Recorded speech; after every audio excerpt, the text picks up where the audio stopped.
Hello there. Hello, hello, hello, hello. I'm going to say hello for about Mm. 5 more seconds. Hello, hello, hello. The reason for that is that the audio for the first 5 or 10 seconds is rubbish, and it kind of figures it out slowly over the first 10 seconds. So there we go. Now I'll begin. Hello. Welcome to This Week in WordPress, episode number 350. Thank you for those people who've already made a comment. That's really nice. Appreciate it. We'll get to you guys in a moment. Before we do that, I would just like to introduce our panel.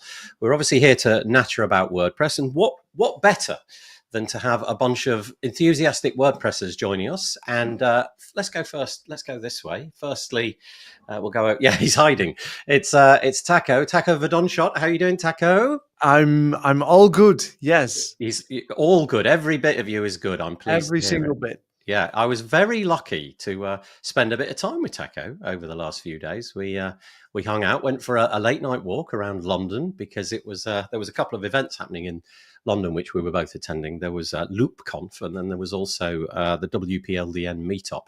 And it was a pleasure having some time with you. It was really nice. Thank you. Likewise, Thank you for absolutely. hanging out and spending time with me. So who is Taco? Let's find out. So Taco is the CCO at Progress Planner, which is a plugin that helps you maintain your website by rewarding you for completing important 5-minute tasks on your site. He is also active in the WordPress community team, WordPress Accessibility Day organizer, WP Meetup organizer, and regular volunteer at his kids' school.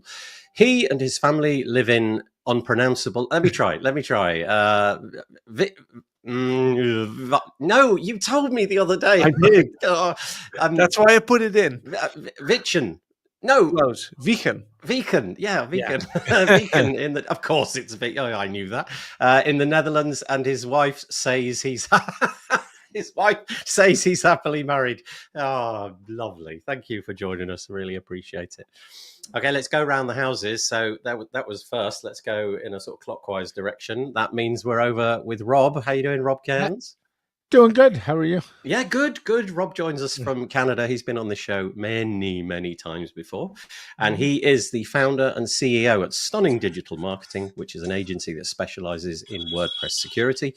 He's also the creator and host of the SDM podcast. And in his spare time, he loves sports, music, reading, and time with his partner, Tiz. Thank you for joining us. Really appreciate it. Those two panelists have been on the show many times before, but we're being joined by somebody for the very first time, and that is Rahul Bansal down there. How are you doing?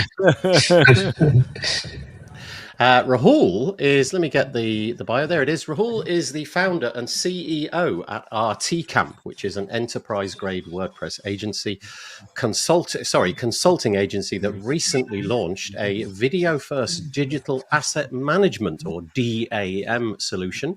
And you're going to find out a little bit more about that. That is made specifically for WordPress. We'll find out about that in just a moment. But that is our panel.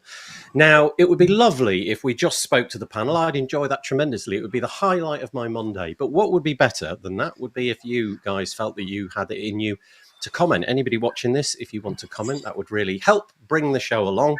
Certainly keeps the conversation going. The best place to go for that is this URL. And sorry, Rahul, it does tend to cover somebody's face up unless I get this setting right. Hold on. Let me see if I can do that. It's supposed to be there. No, it's not working today. There we go. Yes. That apparently is it. Yay. Go to wpbuilds.com/live.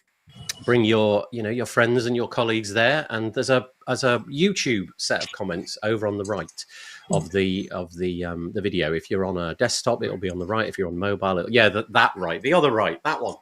And if you're logged into Google, you can comment there. However, if you don't have a Google account, fear not. There's a little black box at the top right-hand side of the video itself. If you look top right of the video, it says live chat. You can just click that button and you don't need to be logged into anything. So yeah, perfect.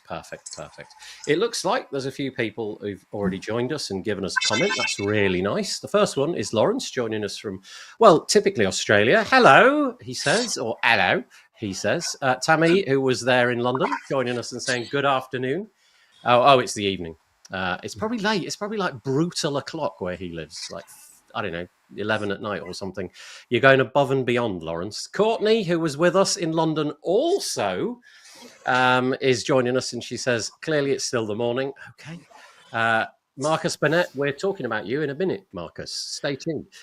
Says, my This Week in WordPress show starts at 9 a.m. That's in the morning. Yeah. We're at 2 a.m. where I live. I don't know what time it is where Rahul lives. What time is it for you, Rahul? It's 6:30 p.m. 6:30 in the evening. Yeah. Apologize for keeping you up. Dave Dunn, who joins us from London, he was there over the last week. Good afternoon from this side of the planet. Marcus says, I've already had a call this morning with someone in Australia where it was nighttime there, so my day is very confusing. Indeed. And the comments just go on. Patricia says, hello. Paul Bedford, hello, Paul, joining us from Pretoria in South Africa. And Amber Hines, talking about you as well, or at least something that you're involved in a little bit later as well. So there we go. Isn't that lovely? Now look, we're not back to normal now. Auto shift. Let's try that. So that is our panel. There are some of the audience members. Keep the comments coming in. I really, really appreciate that. It's WordPress, isn't it? We're here to talk about WordPress. So let us do exactly that. I will share my screen. Firstly, apologies, a little bit of self-promotion. This is us. wpbuilds.com. If you head over there, there is a single text field form just here.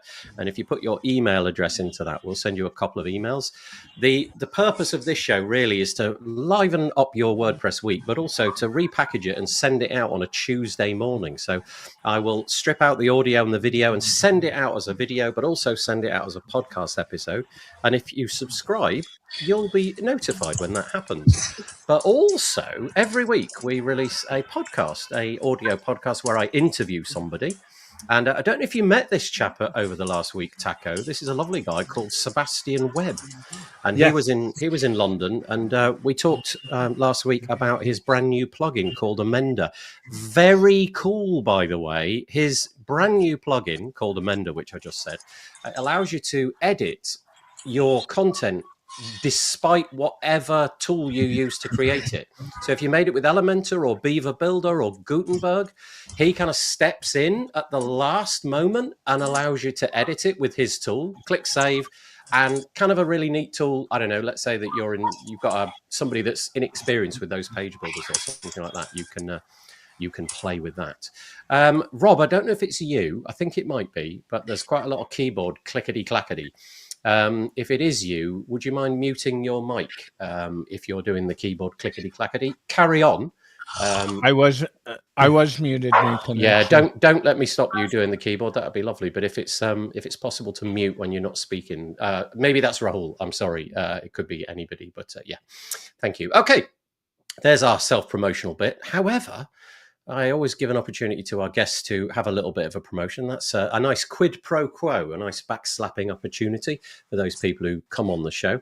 And here is something that Rahul and his team over at RT Camp have been building. It's called GoDam.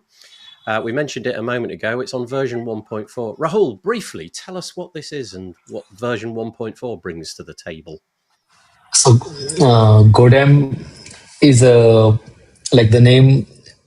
It basically is a Hindi Bengali word, which means warehouse. And our idea is to create a media warehouse that can act as a central digital asset management platform for all your WordPress site.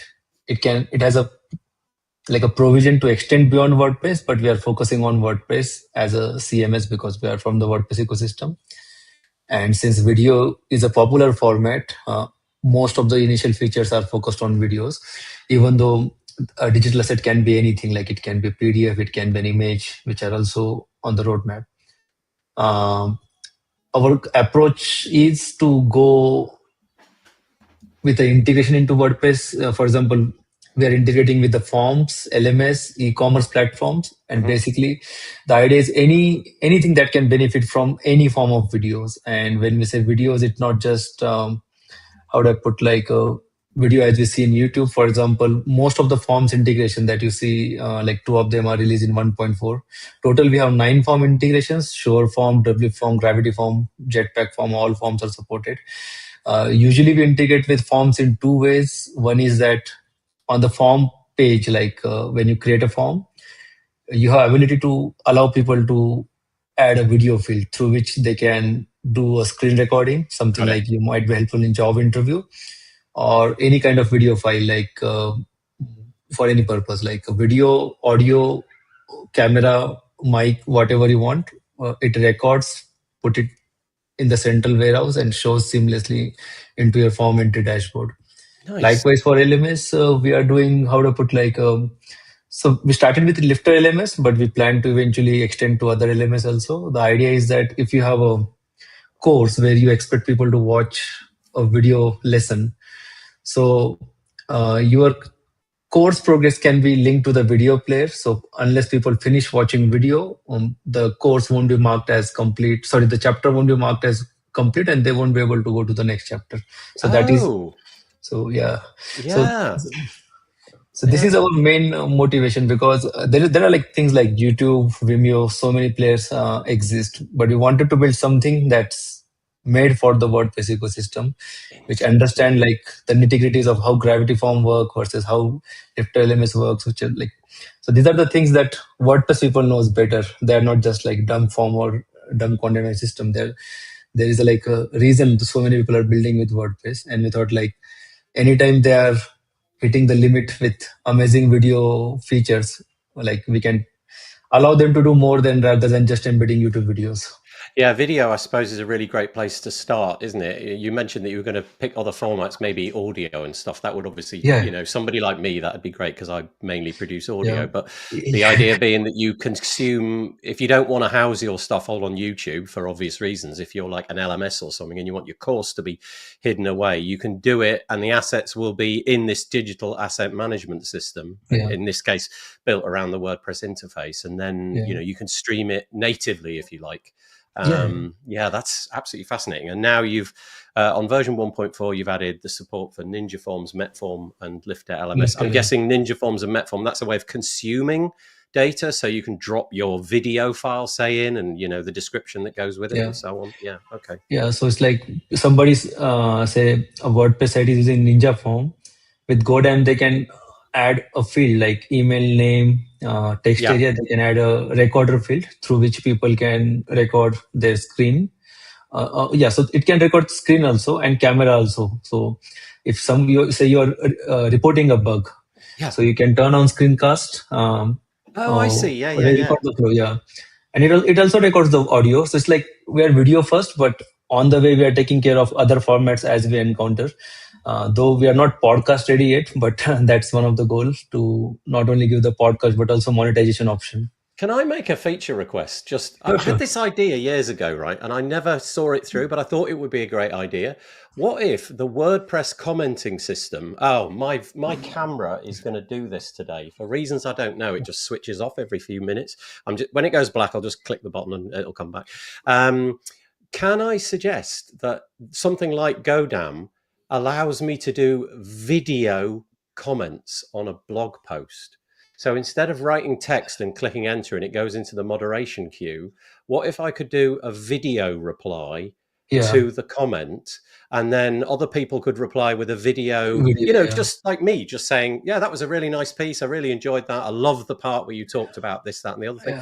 I've often thought in the year 2025, a video comment thread would be kind of fun. But, okay, I'm going to plant that seed and leave it over to you. I think we already have it, because so GoDam is a successor to one of our old platform called RT Media Transcoder. And in RT Media Transcoder, I think we put that feature some 10 years ago. Oh, darn. Okay, I know. I'm still verified, because it happens sometimes during refactoring, the features that were less talked about or not used often go missing. But if it's missing, that we can bring it back in 2 days or 3 days. The cost of video hosting 10 years ago was quite high. Now it's basically free. If you use something like Cloudflare, you pay to ingest it, but you don't pay to see it over and over and over again. So you can distribute it infinitely for the same cost as it was to upload it. So maybe that's worth another. Anyway, there it is. GoDam version 1.4. I noticed a couple of comments in here. Dave Dunn, for example, saying sounds quite nice. Go check it out. It's GoDam, spelt like you see, GODAM.io. You can check it out, and they've got a blog, as you can see, so you can go and check that out. Okie dokie. Right, let's move on to the next piece. This is here. So we're over to Taco, very much over to Taco here, because it's a piece given to me by Taco. Site Spotlight. Tell us about this. Yeah, so with Progress Planner, we want to help people move their sites forward. And one of the important things is knowing what needs work. And we've done site reviews in the past. We were actually on the WordCamp Europe stage with a couple people doing live website reviews. And we figured, hey, this might actually be a nice YouTube format as well. So we have a couple episodes out now. We're not keeping track because I don't like to count. But there's quite a few sites that we've reviewed, and we're only looking at. So you'll see that the format has shifted already over the course of the episodes. But right now, what we're doing is we look at 4 different areas for a site. So just the homepage, just the content, technical and accessibility, and we'll give you some feedback on each of those areas, and turn that into a video so that everyone can learn from it. Nice. And do you take submissions from the general public, or is it? Absolutely, yes. Okay. Yeah, Okay. I love to have the submissions because typically what we see is those are the people who are actually also doing something with the recommendations that we give. Whereas if we take a public site, it might be gone unnoticed by the Yeah. site owner. So where would we submit that if we wanted to be part of Site Spotlight and have our site reviewed by you guys? So where do we go? you go to progressplanner.com/site spotlight. Okay. Site-spotlight. And there's a super short contact form. It basically asks for your website, and if there's a specific portion of the site, especially for the really large ones, that you would like reviewed.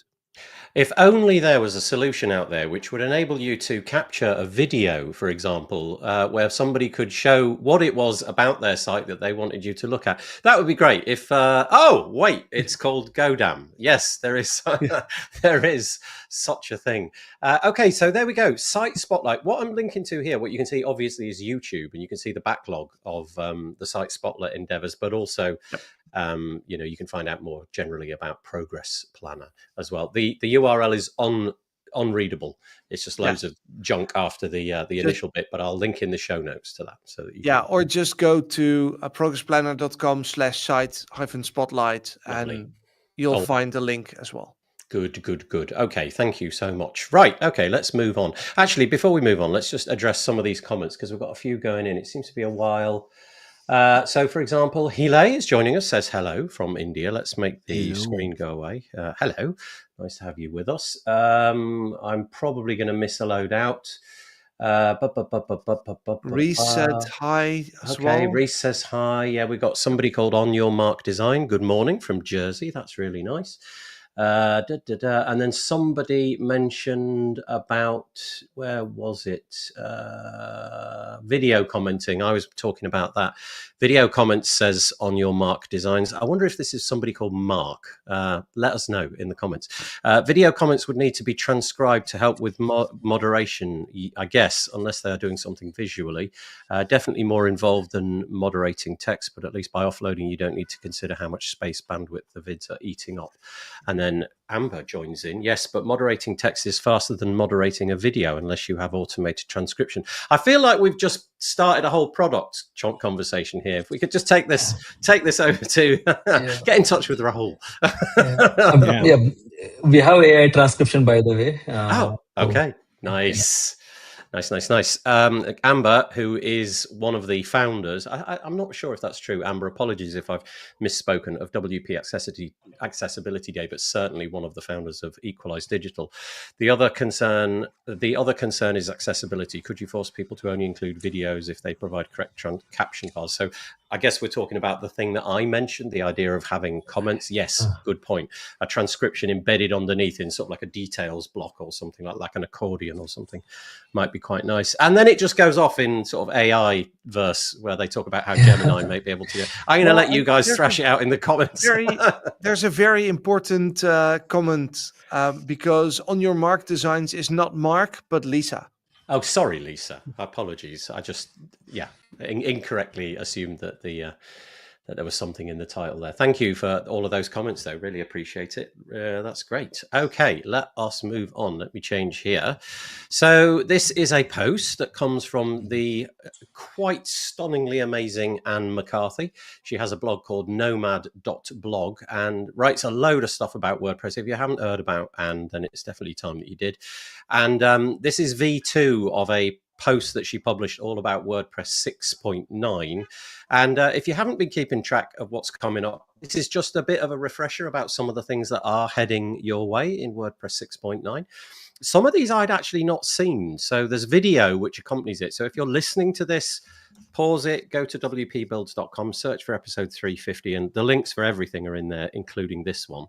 The piece is called, like I said, Exploring Work in Progress for WordPress 6.9 V2. And the first thing she wants to mention is what I think is actually a really nice new thing, the ability to hide blocks. And there's a little video where you've got a simple show hide toggle in the little menu, which pops up when you interact with a block. And I just thought that was quite nice. The ability to show and hide things in the back end is a neat idea. I'll go through this and then you guys can jump in and let us know if any of this stood out. Then the command palette, think Spotlight on the Mac, or what's it called? There's like a butler's name. Yeah, Alfred or something like that. Yeah. Now, there was talk about whether this or not this might be available on the front end at some point. And I think the dust has settled on that, and it's not. By the looks of it, it's just going to be back end, which kind of feels like the right decision to me, at least anyway. I can't see why you might want to use that on the front end. But that's now going to be more or less everywhere. The intention is that it really will surface almost anything that your page builder can do and your Gutenberg editor can do, and all of the settings and myriad different things that are in your WordPress backend. That's quite nice. This is possibly the most talked about thing, I would imagine, is the idea of interacting with multiple people inside the same post. And the first step towards that Google Docs-like experience is to enable block commenting. So the idea that a specific block you can add comments to. If you can see the screenshot here, you can see it's got like that Google Docs kind of feel. You click into a block, let's say a paragraph, and then you write a comment, but it's bound to that block. You can't sort of highlight a bit of the paragraph and say, I don't know, change these words. You'd have to be a little bit more granular. Once it was closed, it couldn't be opened. And so that's what's being addressed here, is the ability to reopen, close things, which kind of, makes a lot of sense. And a load of new blocks, which are going to be coming down the pike, maybe not. So, for example, the accordion block, terms query block, post breadcrumb block, icon block, stretchy text has two. I never know what the heck that is, but I like the sound of it. Stretchy text, tabs block, stabilize. Oh, the time to read block, and something about stabilizing the time of contents block as well. There is a load more in this post about simplified site editing, but I'll leave it there. I'll just throw it open. Please feel free to interrupt each other or me. Anything in there that catches your attention? If not, I'll move on. Yeah, the show and hide is definitely something that I think is very interesting as a first iteration. But hopefully, eventually, will turn into a more of a dynamic show and hide version on the front end. Yeah, I mean it's a real kind of like nothing, but at the same time, it's quite a lot. You might be kind of in the middle of iterating through a block, a portion of the text that you just want to hide for now or something like that. It's pretty cool, and you can see it on the screen if you're able to watch it. Thanks, Taco. Anything else from anybody else? Okay, in which case I will draw a line under that piece of content. You can find it on nomad.blog. Right. Okay, this week was a bit of a strange week for me. Very occasionally, I get to interview somebody on the podcast who has been in my life for more years than I care to mention. And Dave Weiner is one of those people. I don't know, I've been using the internet since it was, very soon after it was available in the UK, and a real consumer of it. And one of the first things that made the internet interesting, I think, was links, obviously. And then soon after that, people trying to find ways to discover and make your content discoverable. Dave Weiner, who I managed to interview, was the person that basically invented RSS. I think there's a little bit more of a story to it than that, but he's been iterating on all sorts of cool ideas for many, many years. And very recently, although Dave would probably say he's been into WordPress for a little while, he is now full on behind the WordPress project in a way that I rarely see. You know, he is all guns blazing about how profoundly great WordPress is. I was taken aback actually by how much he lauded its amazing capabilities. He loves the open web.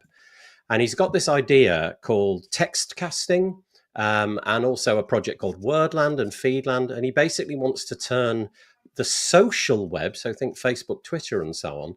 He wants you to basically surrender using those and start using this idea called text casting. And it will all be RSS based, and it will be based largely on your WordPress website, but it could be any platform. And he explains it to me. I am butchering what it is, but you know what, if somebody else had said it, you'd be kind of like, yeah, that sounds interesting. But you know, when you get somebody of his caliber and they say it, you're kind of like, okay, I'm going to sit up and pay attention. It is well worth listening to. So it's all about making WordPress. So think something like Mastodon, but much more closely integrated with technologies like RSS and what have you. So absolutely fascinating. I have no idea that if anybody wants to comment on that, because you probably didn't listen to it. But if you do want to comment, let me just pause and go for it.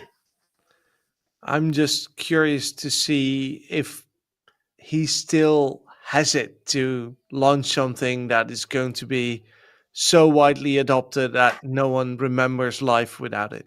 He's older than I am. That's as much as I know. And if you're older than I am, it's probably time to sit in a chair, but not Dave. No. I've got the feeling that Dave has masses of energy. I don't know if you noticed on one of the things that we mentioned earlier. I think it was this one. Where's it gone? Was it this one? No. Anyway, we posted we'll get something. there. Yeah. Well, anyway, I saw a comment from him a moment ago. Right at the top of one of the it's one of the ones that we're going to get to in a minute. That's true.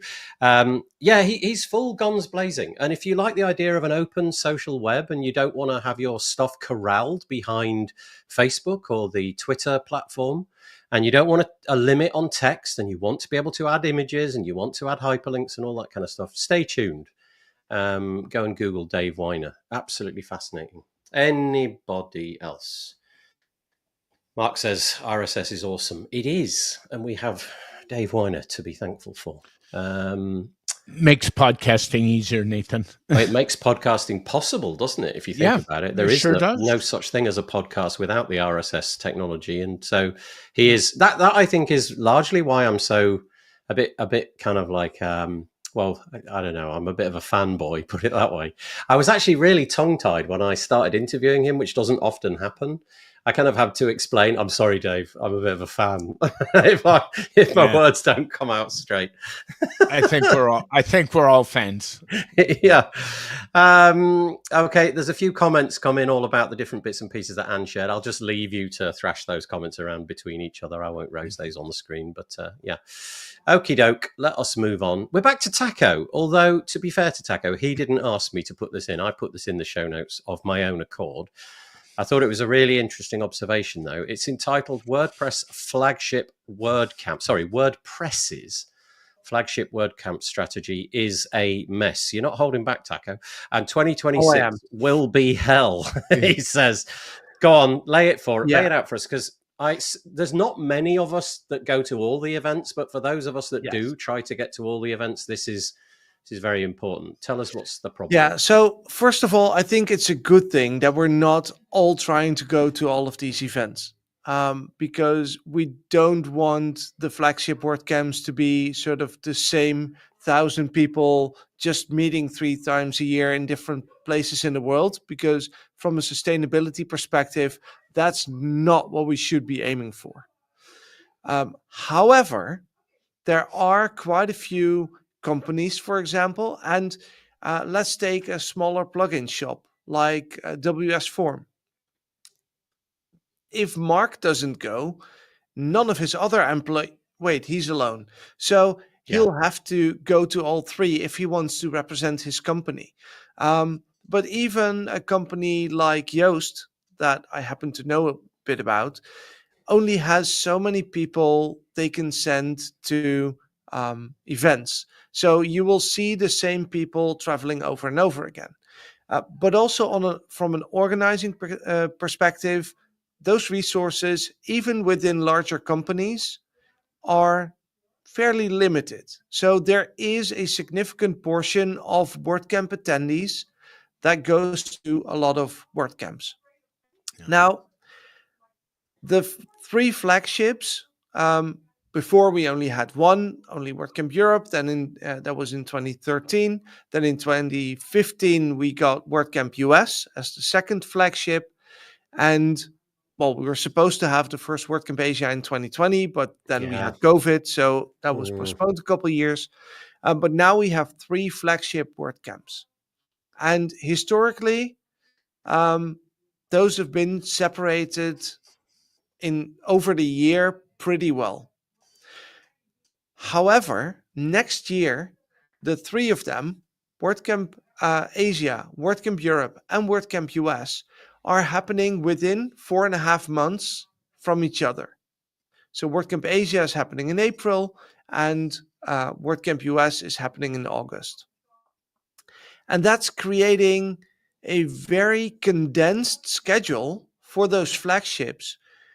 And that makes it really, really hard for those who have to attend 2 or 3 of them to properly organize their presence. And also financially, it makes it a bit harder if it's not spread over the year, but all so condensed. So I think that we shouldn't have competing flagship events. And right now, those events are competing for time and money. And that's not helping anyone. So I guess maybe some people will sort of say, if you're in the privileged position to go to these WordCamp events over multiple, 3, let's say, or 4 or whatever it may be, you might go to other smaller ones, that you're in a very good position. However, I think you make the point really well that it's not really about that. A lot of these people will be employees and they will be, expected to go. It's part of their job description and what have you. Yep. So it'll be a lot of travel. And if they've got a family or, dependents or whatever it may be, there's a lot of things that are coalescing at the same time. But also just the organizational side of it. It takes a lot to get your stuff ready. And if it's a part of your job description, then it may be that, you're going to struggle with your regular job. A lot of money is involved. And so on, and obviously these events cannot happen without the kind sponsorship of many of these companies. And I guess in some respects it may feel a little bit less attractive. If you're going to be seriously worn out, you maybe step away from one of them or something like that. Yeah. And but even more so, Nathan, and I just want to jump in. Sorry, Taco. Go ahead. If you're talking sponsors, are the sponsors getting best bang for the buck if all this is happening condensed instead of spread out from an issue of visibility? And I'm not so sure, being a marketer, that they're getting the best bang for the buck if it's all condensed. Long-term visibility is better. So I think condensing the schedule doesn't really help the sponsors either from that perspective. Just raise a couple of comments that have come in and then I'll come back to you, Taco. So the first one is Patricia. Let's just make sure that Rob's face doesn't get erased. I remember WordCamp Europe, says Patricia, had to be in June because in the past WordCamp US was in December. Okay, so that's separating them by a full, what's that, 6 months or so, half of the year. So that was obviously a decision which was made. Somebody sat there and decided to move things around, shuffle the chess pieces around so they were all evenly spread. Amber, back again, hello. WordCamp US being in August is very difficult for parents with the start of school. It's the first week of school for us and will not be there again this year. Okay, so there's a direct consequence right there. Amber will not be attending because of school. I mean, I think we can all agree, getting the priorities right, but it would have been nice if you didn't have to have that conflict of interest. Taco, go on. And I think that is specifically for WordCamp US being in almost mid-August. If you look at typical attendance for WordCamp US, it's obviously a lot of people from the US, but also a lot of Europeans typically travel to WordCamp US. Yeah. Yeah. And Hmm. in Europe, we have July and August as the main summer holiday months. And so it is going to be challenging for parents, absolutely. But even if you're not a parent and you take time off over the summer, and the first thing happening when you come back from your vacation is WordCamp US, usually those last 6 to 4 weeks before the event are hard work, especially if you have a larger presence, if you build a booth, if you have to come up and bring goodies, all of that. That a lot of that happens in the last couple of weeks before the event. Yeah. And Yeah. now this time, that is smack in the middle of the summer. So if you're dealing with staff being on leave, on vacation, that will add to the complexity of having an event in August. And especially because it's very hard to organize beforehand, because that's when WordCamp Europe is. Yeah, really, really interesting. Everything colliding over this small amount of time. I mean, obviously, given the nature of how WordCamps are set up and structured and run, then everybody is free to do what they want. But I suppose what you're saying, and I'll just pop the piece back up on the screen. Let me take Amber's comment away. You have some thoughts on potentially how we might do this better in the year 2027, and yeah, okay. Yeah. As much as I hate to say it, because I love going to WordCamps, and I would love if I could make that a full-time job, just traveling around the world meeting WordPress people all over. Nice, I nice. know it's not a job, so that's not possible. But we might be better off slimming down to having only 2 flagship WordCamps a year, and then have them travel across the globe. Because over time, we'll add a flagship event in Africa, probably. Oh, We'll yeah. add a flagship event in South America at some point. We might have a flagship event in Australia. And we can't do No, 5 or 6 a you year, can have to we? make some hard decisions at that point, I think. Exactly. Yeah. So if we have only 2, that makes it a lot easier for sponsors, and you can still travel the world. Because I see in one of the comments, or we have to accept you can't go to everything. And that's absolutely true. However, we have a lot of big companies in our ecosystem where the people in Asia would absolutely love to meet those companies who are from Europe or from the US. And if those companies decide to always prioritize WordCamp US and WordCamp Europe over Asia, then our Asian community will not meet those European or American companies. And vice versa, RT Camp might not be able to attend all 3, prioritize Asia, and then miss out on the US market. So it's not as easy as maybe just don't go to everything. Yeah, thank you. Okay, so I will obviously link to this in the show notes that I put out tomorrow, but you can find it over at progressplanner.com and then search for, maybe just Google it, WordPress's flagship WordCamp strategy is a mess, and 2026 will be hell, with some options for how 2027 might be run. Okay, speaking of that, let me just, I'm going to miss that one out for a second, and I'm just going to skip to this. We'll come back to that other one in a moment. This may be a solution. I don't know what Marcus feels about this, but Marcus over at the WP World, so the WP.world, has been curating the WordPress community over the last couple of years in all sorts of ways. So, you can set up a profile and tell people about yourself, and you can bind it to where you're going to these events and so on. But what you're seeing here is the 2025 upcoming events page. Now, whether or not we would want to rely on Marcus for this, I don't know, but it seems like certainly a credible way of going about it. Having some central repository for this kind of information might be kind of interesting. And then everybody could go in, see not just the WordPress events that are run under WordPress.org or the chapter program, but also all the other meetups and other things that go on in the WordPress space. Like we had an event in London last week that that many people attended, but it was not done under the WordPress.org auspices.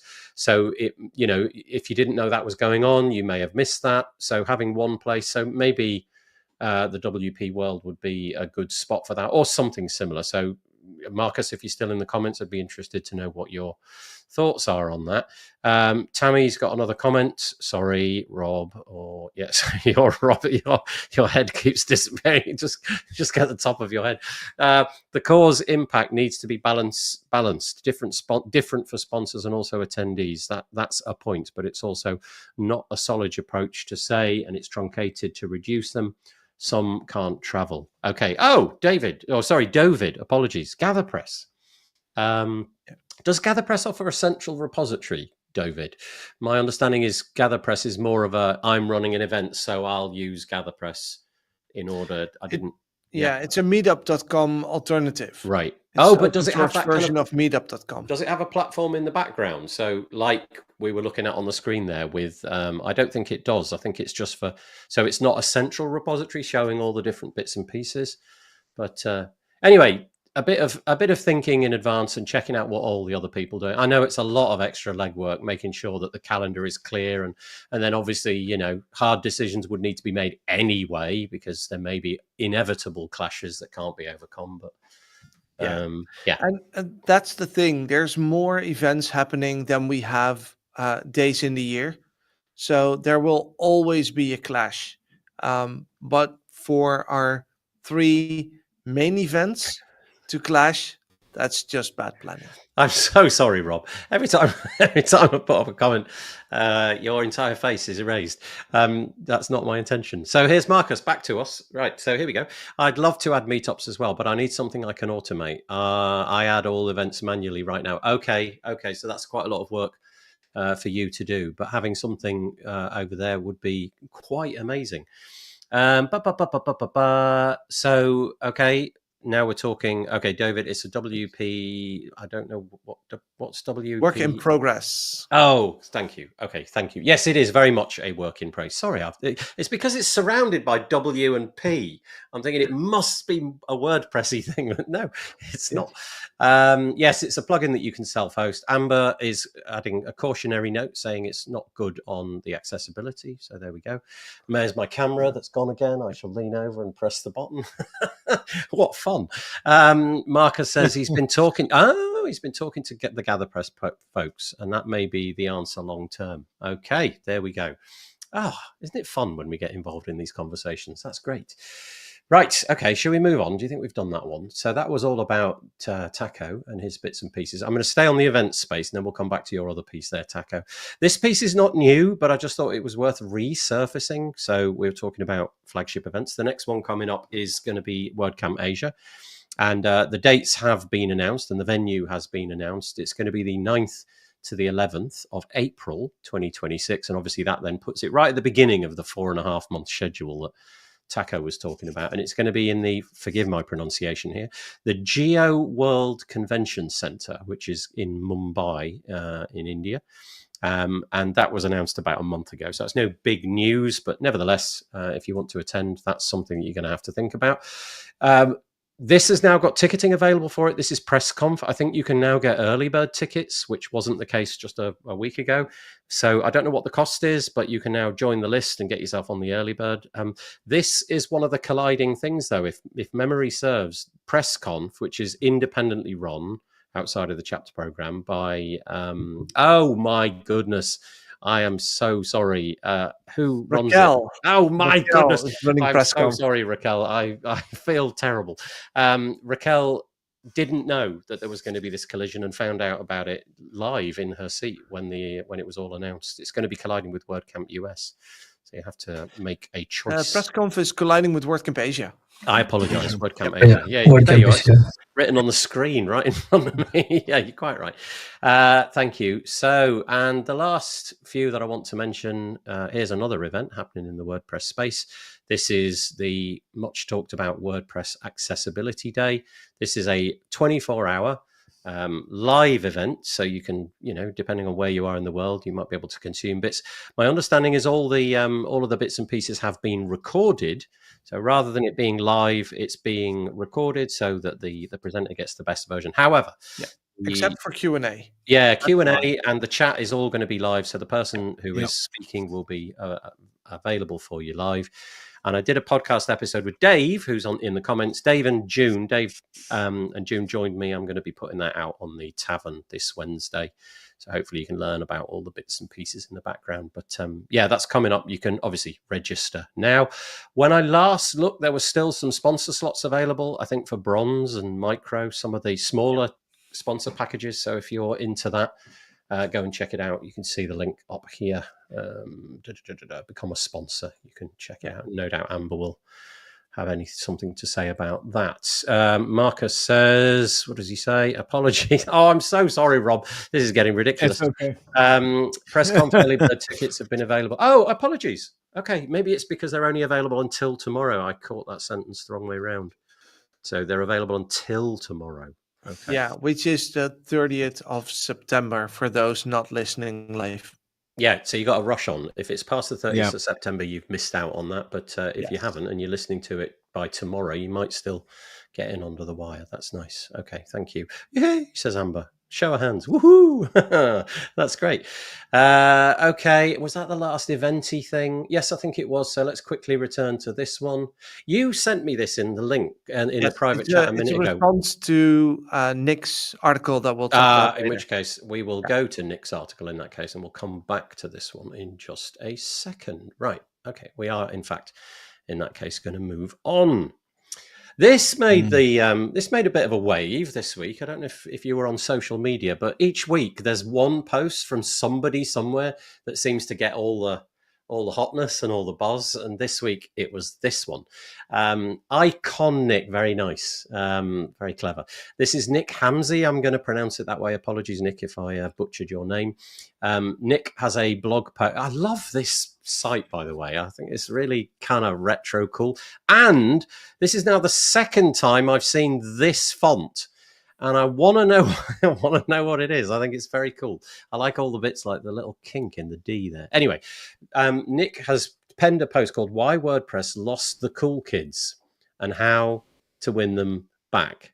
Now, first of all, are we all in agreement? Did WordPress lose the cool kids? Show of hands on the panel. Let's go back to the. Do you think we lost the cool kids? Yes. No. Ages ago. Okay. Have we admitted to ourselves that 21-year-olds are not that bothered about WordPress? I could be wrong.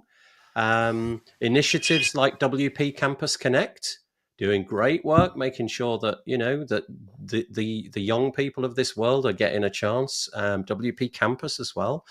But if I put my children, who are kind of, I think, really in the targets of Nick Hamzy here, they take one look at WordPress and they're like, who wants a blog? Who needs a website? I'll use Twitter. I'll use Facebook. I'll use whatever the cool thing of the moment is. The idea of owning your own content is kind of so like, oh, you're 1990s dad. We don't care. It's all disposable. Until, of course, they suddenly realize one day, oh, I got locked out of the platform. Anyway, the point that Nick is trying to make is that WordPress is no longer cool with the kids. And he really is talking about kids. He says the following: WordPress runs 43% of the internet, but try mentioning it in a design Discord and watch the cringe reactions. Ooh. While WordPress quietly powers the New York Times and Microsoft, design Twitter celebrates every exodus to Webflow like it's a prison break. And he says that WordPress is no longer cool because of 1,000 paper cuts. But here's some of them. The PHP stigma. Okay, that hurts. Interface chaos. Okay, that's probably true. The accessibility curse, I wasn't sure what he meant here because I'm going to read it. WordPress made web design democratic, which is incredible. But in creative communities, accessible gets read as amateur rather than powerful. I didn't know what he meant there. Amber, can you shed some light on that? And the Yeah. security perception. Go on, Taco. I'd say that the accessibility curse is the right heading, but with the wrong explanation in this case, because whereas he says accessibility isn't perceived as cool, um, I think that it would be much cooler if we actually did accessibility better, Okay. because then Okay. we wouldn't have to talk about it so much. Yeah, from what he said, it felt like when people talked about accessibility, they thought that wasn't cool. So maybe I've just Yeah. parsed it incorrectly. Okay. And then the security problem, if you've been in the WordPress space, all of those have been a part of your life for the last 10 years. PHP, the interface is a hot mess, and it's getting more messy, perhaps. We've got this accessibility thing, and then security perception as well. And then people like Webflow and Framer come along, chuck the $1 billion that they have at their that's an exaggeration. I have no idea how much money they have, but they certainly do a cool job of marketing themselves out there online. They've got the slick videos, they do the TikTok and all of those things, and they just do a really good job. They professionally market themselves. Their assets look amazing. They've built communities, and they are bragging about their tech stack. And so basically saying, we're in trouble. But then he offers us a way to fix it. He says we can fix the interface. We can integrate with design tools, which are cool already, like Figma and Sketch and things like that. We can write about success stories. We can embrace the new technical narrative about things like the REST APIs and all the cool things that graduates out of university are probably going to want to play with more than PHP. And we can keep building our community. This actually resonated with me. I don't know if you got offended by it or thought that he was wide of the mark, but yeah, over to you guys. Two things I'd like to jump in. First of all, the security perception. I think, and I've said this and I'll say this again, is security all comes down on trust. So if you're having problems in a WordPress ecosystem with sketchy plugins, then I think you have to, as a designer and developer, weed out what you're using. It's a trust factor. That's number one.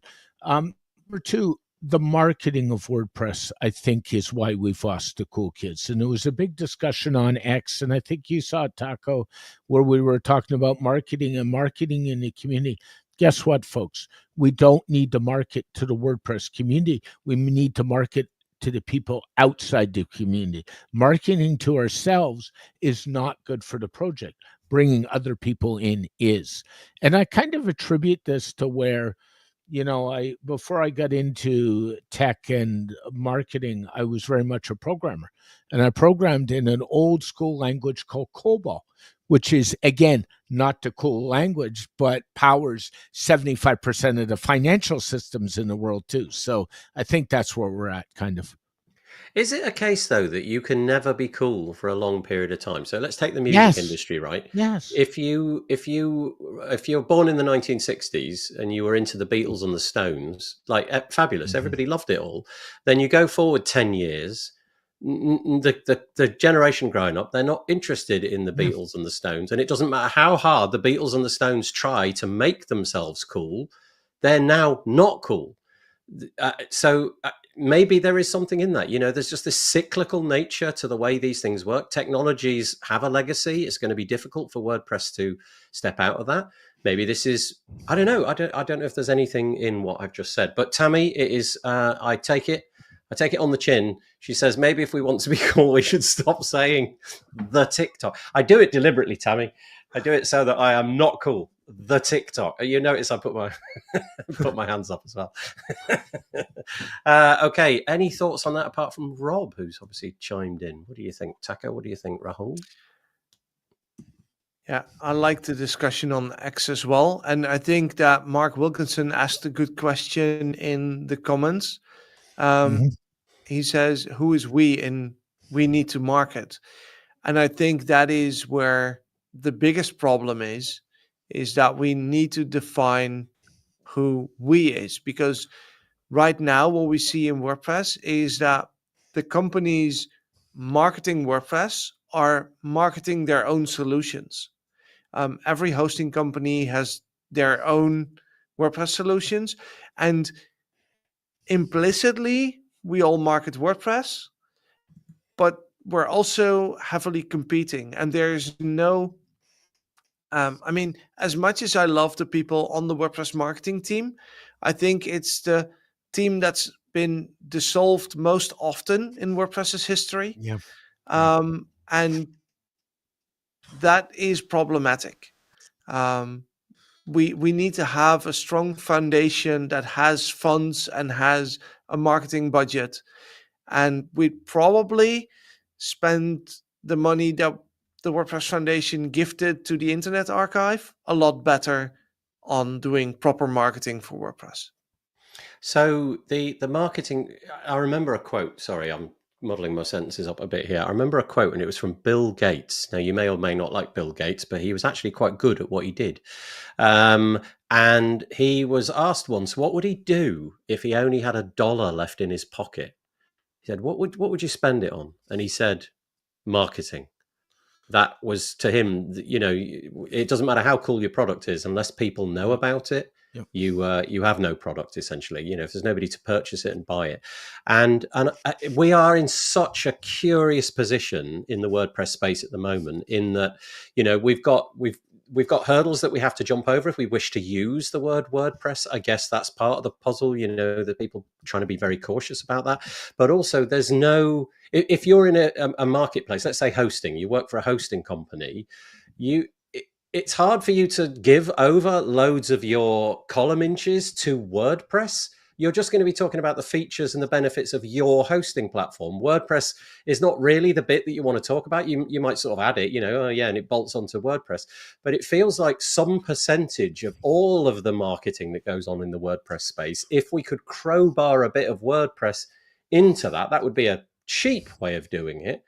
But I guess what Nick is saying is that really, you know, we need to actually put our money where our mouth is. There's a whole other marketing in WordPress conversation that went on this week that I didn't really get into. But thank you, Taco. Rahul, anything for you? Yeah, so we face the PHP part quite strongly because we hire a lot of college students, and so the WordPress is something they haven't heard much at their age or their exposure level, but the PHP is something they trade upon. And so how to put, like, and when we say PHP, it's not like they're always looking or competing with React or something like the modern tech. There's always something changes. Like from last 2 years, this is AI and machine language wave. So it's not about WordPress or web anymore. They want to build machine learning platforms, something like they want to work for companies who are building explicitly for AI. So WordPress gets hammered across different way, not just the PHP as a language, but also tech trends. So whenever a new trend rises, it actually makes the distance bigger. It's kind of interesting. So you can judge by the amount of comments that are coming in. I don't know if you three can see the comments coming in, but you know, some pieces that we talk about don't get much commentary. This one's had quite a few, so it's obviously pushing some buttons. So let's just go to a few of them because it's kind of interesting.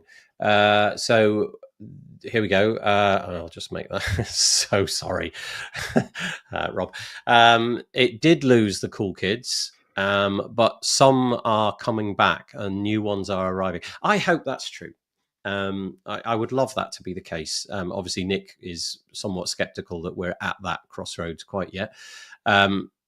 Tammy says, sketch is not cool. Beauty is in the eye of the beholder, is all I'll say. Some people love it, I'm sure. And then, so hardcore devs and amateurs can use WordPress. Right, we've done the one about Mark, which says, who is the we that we need to market to? Yes. No idea. When you've got 43% of the web, trying to distill who your target market isn't it just everybody? It's kind of really hard to zone in on who they are. But I suppose in this case, it's everybody under the age of 30, which is only about what, probably 3 billion at this point, something like that. It's quite a big audience. Paul, hello, Paul. I don't know that we've met, but Paul Bunkum joining us. I thought this was a great post, he says. But the examples given of technology that have changed their perception didn't include any that have fallen out of favor and risen again. Okay, interesting. Yeah, good point. And maybe Tammy's making the same point, that the post uses dated terms. And I think that's probably it. No, I keep hearing that we need to market WordPress, says Mark, and lots of talk about amazing videos from the likes of Framer, etc. But who does that for WordPress? Who pays for it? Yeah, this is the point, right? Who would pay for that? It would need to be... can you imagine the cost of those Framer Webflow videos, Squarespace, Wix? My understanding is the Squarespace team, isn't it, somewhere in the region of... No, maybe it's Wix. Anyway, one of those platforms has got something in the region of 400 full-time employees just on the marketing side of things. And their budget is many, many, many, many millions. Yes. I don't know how you compete against that juggernaut. That is truly a difficult thing. Well, by not giving away 100 grand to another organization instead of spending it on marketing. Okay. To expand that, because I kind of didn't follow. What did you mean? Sorry. So I think it was late last year, the WordPress Foundation posted that they had done a 100 grand donation to the Internet Archive. I see. Okay. And what if we had used that money to market WordPress, or even to pay developers to work on WordPress full time? Did we just get lucky with WordPress? What I mean by that is, did it kind of market itself? Because there was a bunch of people who were just willing to jump on board that ship. They could see the utility in volunteering their time for something that they would put in a bit of time, but out of it, with all the combined time, would come out something way better than the amount of time that they put in. So, I contribute, I don't know, let's say that I did 3 hours a week, but if lots of people are doing 3 hours a week, out comes this brilliant piece of software, which then I can use. My 3 hour a week investment is time, money, well spent. And it had that kind of open source vibe that the early internet did. And now we've moved into a really different time where the internet is definitely a bunch of walled gardens and stuff. So yeah, I don't have the answer to it, but what would be nice is if somebody who is, I don't know, let's say a trillionaire, just comes over to us all and says, look, there's a couple of billion. Use that to market WordPress. That'd be nice. Yes and no. I'd rather have a sustainable system where we get a lot less money every year, but it is recurring and we can keep it up forever, than a one-time huge donation. Let's build an ecosystem where talking about making money doesn't scare half the community away. Okay, because I think that is still one of the challenges that we have in WordPress is making money is a little bit dirty. You can't really talk about it, and we should, because if people don't make money, how are they going to invest into the system? How are they going to invest their time? So this is an interesting comment from Corey. I'm not sure which Corey, but hello, thank you. Does it matter though? If Framer is cooler, if no one is getting 6 to 7 figure projects for a Framer website? Yeah, interesting point. I don't know if that's the case. I feel like Webflow has only recently started to take on high six figure projects. This is more in Rahul's wheelhouse than mine, being that he's leading up a WordPress agency, which is at the enterprise level. Corey carries on. This just feels like the evolution of a maturing platform. Not to say we don't have problems. Interesting. Anything to say, Rahul, or should we knock it on the head? So, every time any of something like Webflow or some of this kind of company starts, their marketing or outreach partnership team usually approach all the large WordPress agencies, especially in enterprise space.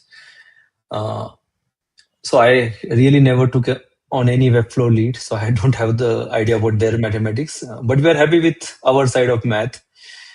In fact, we are growing with WordPress, and it might sound more philosophical, but I believe in infinite game. We don't have to do anything. The closed source will die eventually.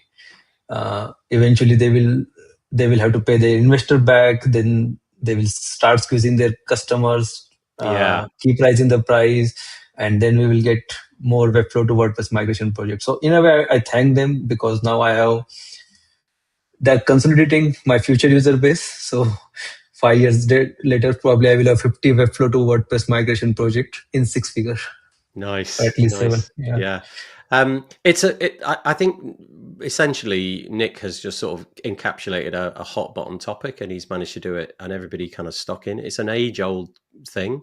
I think maybe there's lessons to be learned from things like the Drupal project. Drupal have this system which is a little bit like Five for the Future, but it's much more you do A and you get B as a result. So in other words, if you do this checklist of things, then you can, I don't know, for example, appear at events and what have you.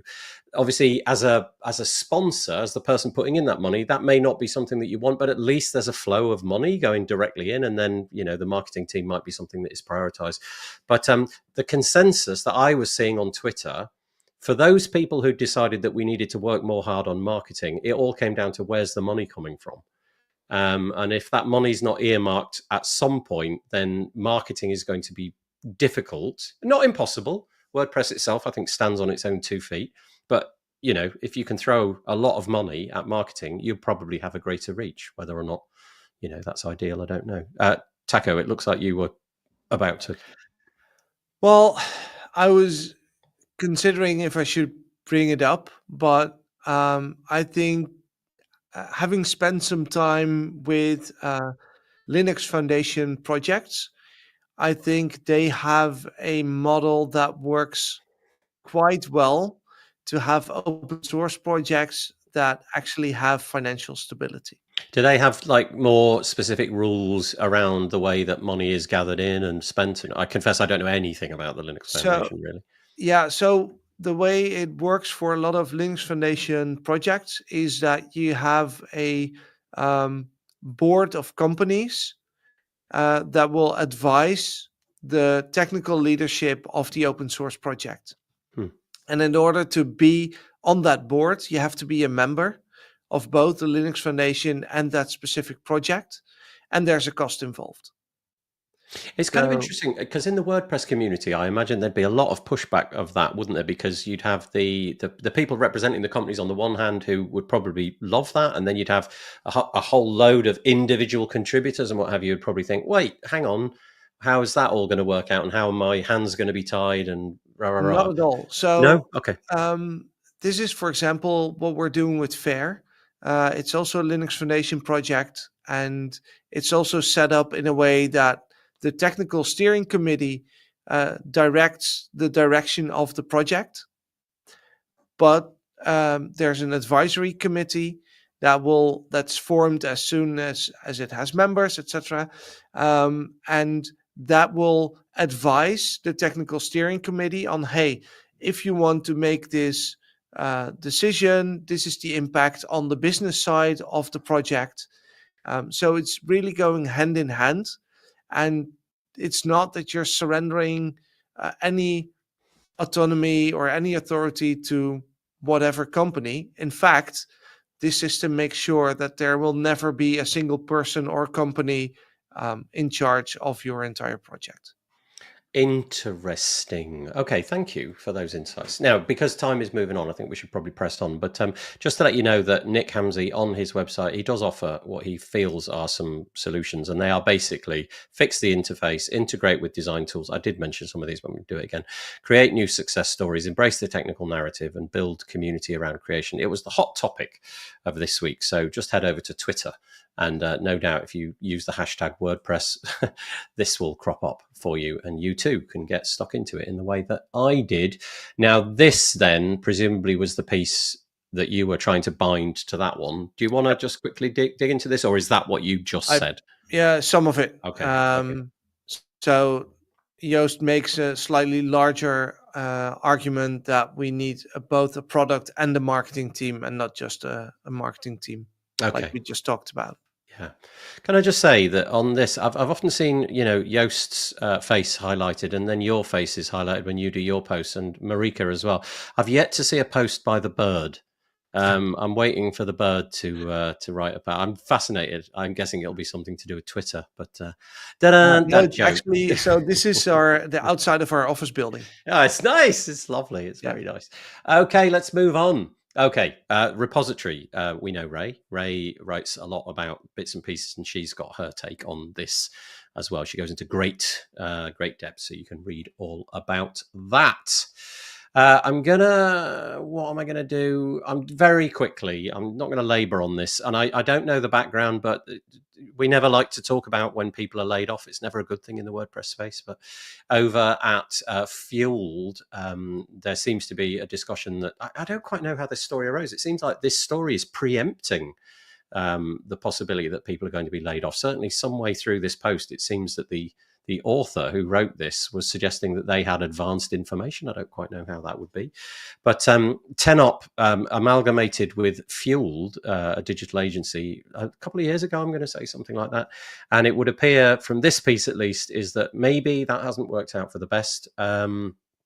The reasons are listed down below. It's speculation, I would say. This isn't coming from either Fueled or Tenop, but it would seem that there's maybe been a sort of clash of cultures, let's put it that way. The things that Fueled did best weren't necessarily the way that Tenop did things best, and perhaps this is a consequence of that.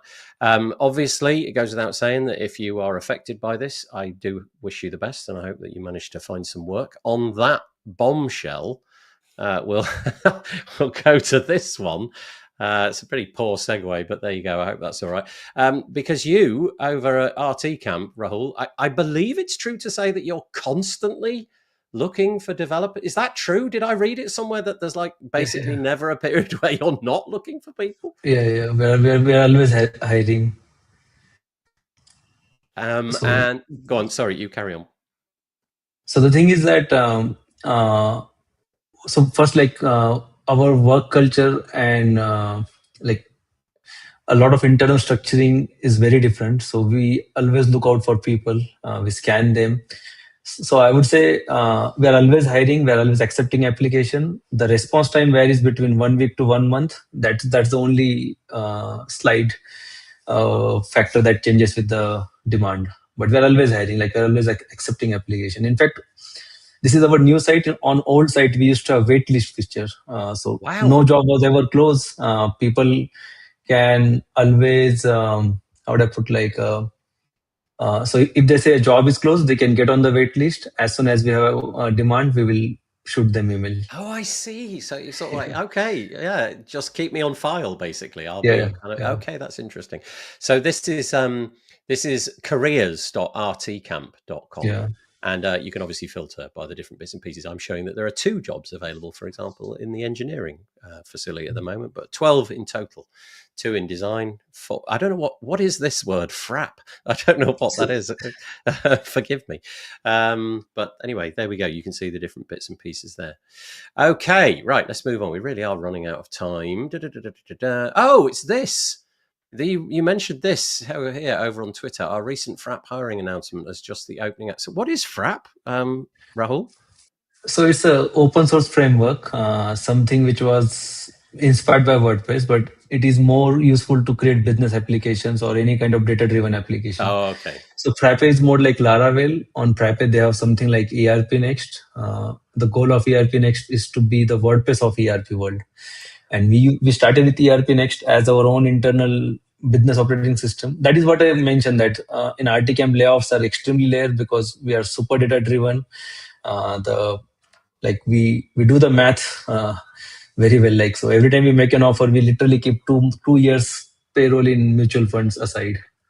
Nice. For each of our employees, we have like a 2 years salaries deposited in banks. Nice. So if you get a job over there, you're in good, good position. Not a single layoff in say 16 years. Oh wow! Good grief, that's quite a statistic.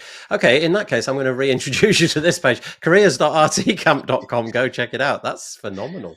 Thank you. Nathan, you were at WordCamp Asia, where RTCamp was one of the sponsors, right? I was, yeah.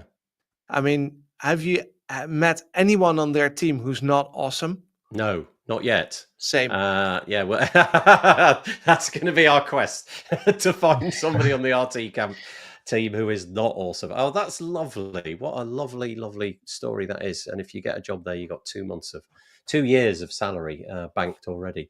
Okay. Apropos, let's move to this one quickly because we are running out of time. I think this is new. I got some confirmation that this was new by some of the guests when we just did the little preamble talk before the show started. Shopify have launched a plugin. Obviously, if you're selling things online, the traditional way of doing that would be some WordPress plugin. Perhaps WooCommerce is the most common way of doing it. But we do know that a lot of clients like to go to Shopify. Well, you can now integrate that with a couple of blocks inside your WordPress site. There's a plugin which will enable you to build different bits and pieces in WordPress. Honestly, I've got nothing more to say about it than that. It exists. It may be that you can bolster your WordPress solution without the need to stretch over to WooCommerce. But I'm really interested in seeing what this will mean for the future of WooCommerce. Yeah, I mean, it's a big play, right? It's a small launch with just a couple of blocks, but they're building, well, a product which is, I don't know, I was on the London Underground this week. I don't know if you saw any of them, Taco. There were tons of Shopify adverts all over the place. Yep. Those ads, they are not cheap. And there were many, many of them. So that here we come to marketing again. You stick an advert on the London Underground, and suddenly you're finding tens of millions of people who probably 99.9% of them would have no interest. But look at the power of what they're doing. They get in front of people, and now apparently you can do your Shopify itinerary and checkout process and all of that inside of your WordPress site with a plugin. Beyond that, I don't know. I don't know if anybody else has had a play yet, but it's there. Okay, let's move on. There it is. Next one then. By the way, it means that cool kids are moving to WordPress in a way. Say again. Sorry. So with Shopify taking WordPress seriously, so finally we can say some cool kids are taking WordPress seriously. So there's an interesting talking point, right?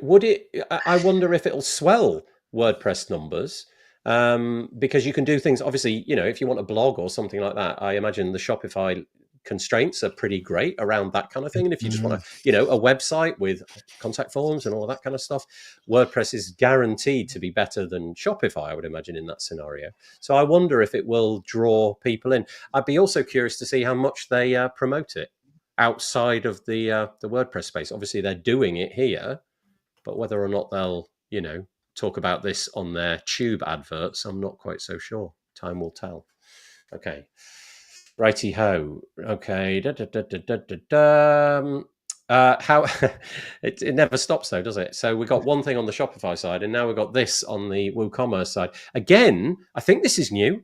WooCommerce now offers you the availability to do POS, point of sale. You can do card payments from what looks like a mobile phone app. As simple as, obviously, we're looking at the example here. You've seen this a million times over, haven't you? Somebody deploying a mobile device or an iPad or something like that to do the checkout process. You go up to the counter, something gets scanned. Well, yeah, look, here they are. A couple of links to the Apple iOS, the App Store, but also the Google Play Store. And now you have the solution available to you. It does say it's currently only available in the UK and the US, but what more can you say? So on the one hand, Shopify's eating WooCommerce's lunch. On the other hand, WooCommerce fighting back with with Android and iOS apps to make it possible to do all of that. Nathan, 2 cents here, going back to the cool kids whole discussion. If you want to be a cool kid, you got to be first to market. And I'm sorry, WooCommerce is way behind in this space. Yes. PayPal's already been there. Square by Jack Dorsey's already been there. There's a multiple other platforms, and I think, I hate to direct this conversation back there, but if we want to keep being that cool product, we got to be back on the front end of this stuff. I think I don't know if you noticed in the show notes that I wrote something to that effect. I put something like, I wonder if this is too late or, something like that. I think so.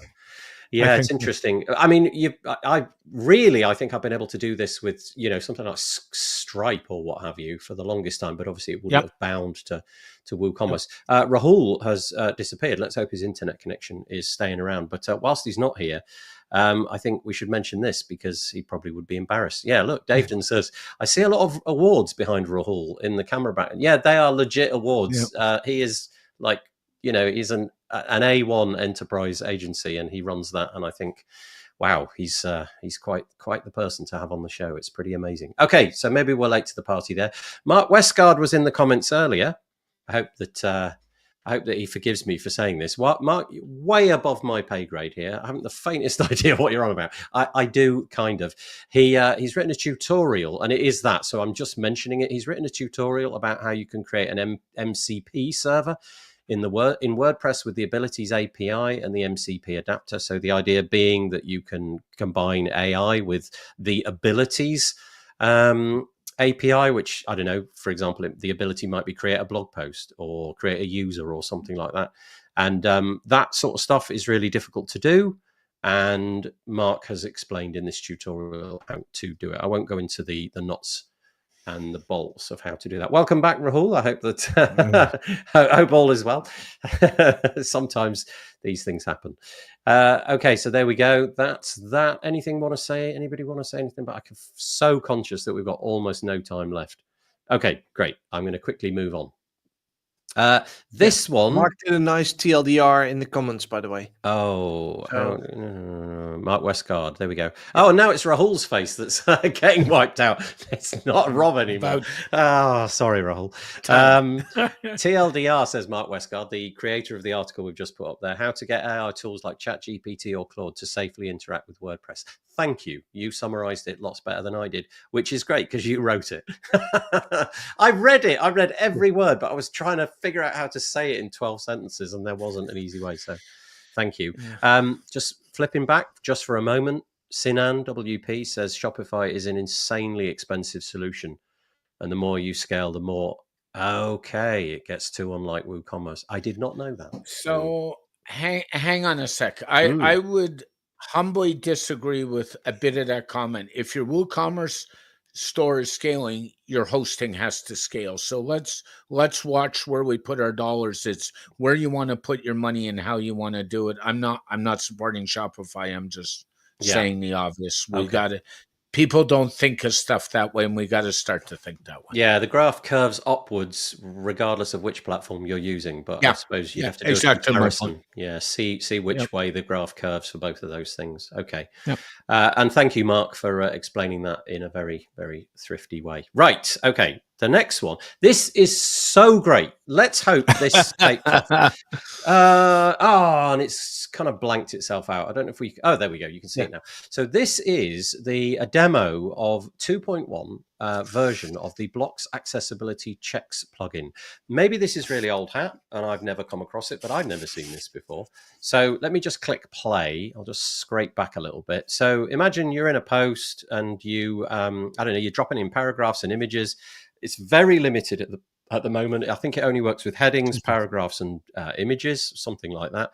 But you drop in, let's say, and buttons. You drop in a button, and it will immediately, in real time, give you feedback about the accessibility of where you are at right now. So in this case, the message being read is buttons are required to have a link. Well, yeah. That button will have a link, but it hasn't yet. And so the plugin is kind of intercepting and saying, okay, get on with it, make us a link. And then you can imagine what happens. You put in a link, that nag goes away and a different one would come up. And so this video then shows you, for example, problems that you might have with tables, problems that you might have with buttons, problems that you might have with text, with images. And I just think this is such a clever way of surfacing the problems. As you begin to type the problem, as you solve them, the problems go away. New ones are ingested and displayed in front of you. And I just think this is really cool. Amber, please tell me I'm wrong. If there's some problem here, let me know. But it seems like the first steps into what I think is a very, very interesting workflow for solving accessibility problems. Yeah, and now let's imagine a future where we combine this with the comments on the blog, so that you get a suggestion, you can actually respond and have a chat on a possible solution, and then you combine it with Mark's MCP, and you can have AI respond to your comments and solve these problems for you. And WordPress is cool again. Yes, Woo-hoo! it is. Yeah. we just figured out how to make WordPress cool. It is cool. Oh, look, as if that happened at the same time. It is cool, says Am. She must have written that about 15 seconds ago, because there's a bit of a lag, but that coincided beautifully. We've talked about doing this too. Yeah, Amber, when I watch this workflow and I see that, you put a link in and that thing just disappears and you move on to the next thing, and the things don't get listed before they're needed, it's just really, really clever. A beautiful UX, basically. So let's hope that project, gets some traction. It is called Block Accessibility Checks, and it's only available for core blocks, and only a few of them right now. There's a little UI where you can toggle things on and off in the background. So that's one thing. Another plugin I wanted to mention was this. I have wanted this in my life, it turns out, forever, but never knew it until this week. It's the ability to simply bookmark something inside of WordPress. Maybe this exists. Maybe somebody's done this already, but I haven't seen it. So, for example, I don't know, you want to say, I keep coming back to this page. And because I've got 900 pages on my website and I can't remember what the heck I called it, and everything's organized alphabetically, I can't ever find it. Well, now you can. You just star a bunch of things, posts, pages, whatever. And now it's bookmarked. So you can come back to it and say, okay, there it is. So I thought that was quite cool. It's just called admin bookmarks, and it just does that one thing. Very nice. Moving on. This is, I don't know if this is good or not. Amber, again, from the accessibility point of view, you can tell me. Maybe this destroys accessibility. I'm not sure. It's a plugin called Blah Blah Blocks Formats. Great name, by the way. Love it. And it enables you to do all these funky different ways of highlighting text: curly, underline, crossed out, strike, and so on. That's what that does. Thought I'd mention that. And then lastly, just because he's awesome, Justin Tadlock has created a breadcrumbs block, which, does exactly that. It enables you to drop in a block and it will tell people where they are in the sort of the breadcrumb nature of your website. So you can go and check that out as well. And we had absolutely loads more. We had telex to talk about. I was going to show you this fun thing which enabled you to get really annoyed with captures. That was fun. We were going to talk about email being launched as a Cloudflare service in private beta. We were going to do. Should we just quickly? Have you all got a minute? Quickly. Very quickly. John O'Alderson has done what I consider to be some epic work. He's it's so good. And can you imagine how many hours he sunk into this? And just because he was able to put the word impo in front of lighthouse. So he's created Impa Lighthouse. And basically it's like a full-on legit lighthouse replacement, only it's really mean. It's just really rude. It's deliberately rude. So there are various levels. You get the idea. You put in a URL. And you want some lighthouse feedback, as you might. You can then choose a level of annoying. The first one is irritated, which is what I used. You can go for silly, which they call Monty Python. And apparently Taco's tried this out. You can go for scathing, which is called nuclear. Is it pretty brutal? Yes. Okay. Yeah. Well, I just went for irritated.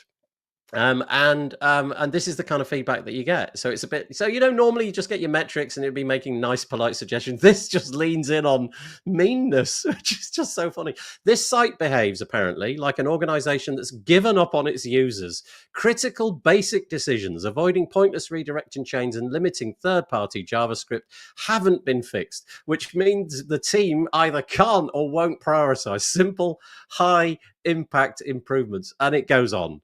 And I would like to applaud anybody who makes anything on the internet which is funny, and that presumably that's all this is. Just... So the thing is, if you've ever met Jono, you can only read this with his voice in the back of your head. There's only one way.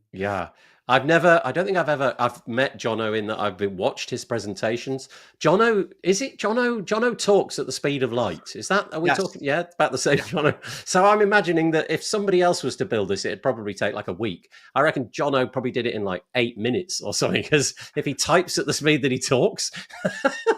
Yep, that's not unlikely. But I absolutely love it. It's really, really good. And here we go, a little comment from Reese. Hello, Reese. I mean, Jono yelling at you for being useless is pretty much part of the course. Okay. And Amber says, yes, I was definitely hearing his voice. So bravo, Jono. Go and check it out. It is at the jonoalderson.com website, and I will link to it in the show notes. But it's basically jonoalderson.com/impolitehouse. Whether or not it actually has useful nuggets of information in there, I do not know. It but does. It will certainly Yes. make you laugh, which is Yeah. kind of the main point, I guess. Okay, we were going to talk about Matt Mullenweg and listening to music as you play websites. We were going to talk about this Spam GPT tool, but time has run away with us, so we will not. We will save those for another week. Oh, well. I know, that's how it goes. So that was This Week in WordPress, episode 350. It featured Taco, the Don Shop. It featured Rahul Bansal, and it featured Rob Cairns and myself, Nathan Wrigley. We'll be back. We're back all the time. There's never a Monday that goes by where we're not back. Well, unless it's Christmas or something like that, or I'm on a plane, then we're not here. But every other week we'll be back. So we'll be back next week. But before we go, we have to do the slightly humiliating hand wave. Rahul's going, what the heck? We do this. What? We do there we go. That's all that I require. We do it so that I can make the album art. Any suggestion? Did anybody think of anything that we could call this title? I've got written down here only one, and it was the need to slim down. Taco said it at one point, and I thought that would apply to me beautifully. I need to slim down. Oh, I feel seen as well, so yeah. I'm gonna go on a diet when this episode finishes. Right, that's it. We'll be back next week. You have a lovely time. The guests, if you want to stick around and have a chatter after this is done, that would be lovely. We like to do that as well. But see you next week, everybody. Take care. Bye. Bye. Bye. Bye. Bye. Bye. Bye.